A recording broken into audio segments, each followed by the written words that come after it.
आपण जर लोकांशी वाईट वागलो, लोकांना आपला जो काही वाईट वागण्याचा परिणाम आहे काय होईल याचाच विचार करत करत जर आपण लोकांशी वरवर चांगलेच वागलो, तर मग हा जो दिखाऊ चांगुलपणा आहे, ती वरवरची सुधारणा जी असते ती काहीच कामाची नाही.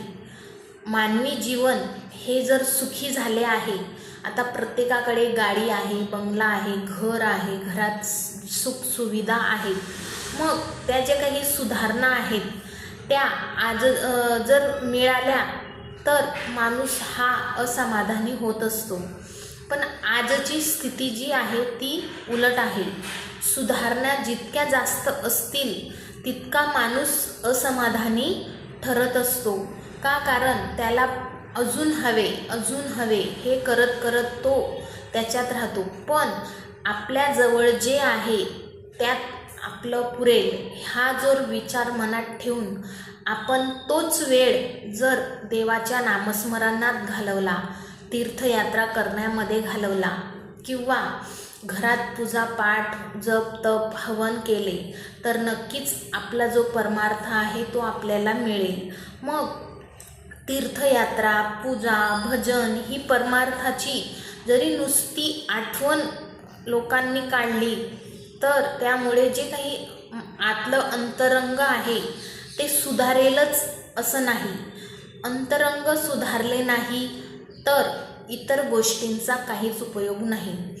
जरी घरात खूप साऱ्या सुखसुविधा असतील आणि आपलं अंतर्मन हे जर परमेश्वराच्या भक्तीमध्ये आपण लावले नाही, सतत हे पाहिजे ते पाहिजे याचा विचार जर करत राहिलो, तर त्या सुविधा त्या गोष्टींचा काहीच उपयोग आपल्या जीवनात नाही आहे.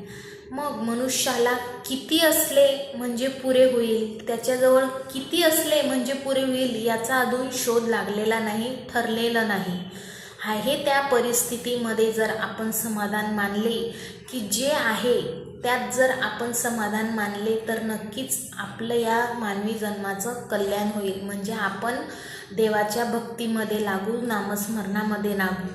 स्वामींचं जर आपण नामस्मरण केलं किंवा आपण नामस्मरण करायला हवे, आणि याच नामस्मरणाने पुढे आपल्याला स्वामींचा ध्यास लागेल.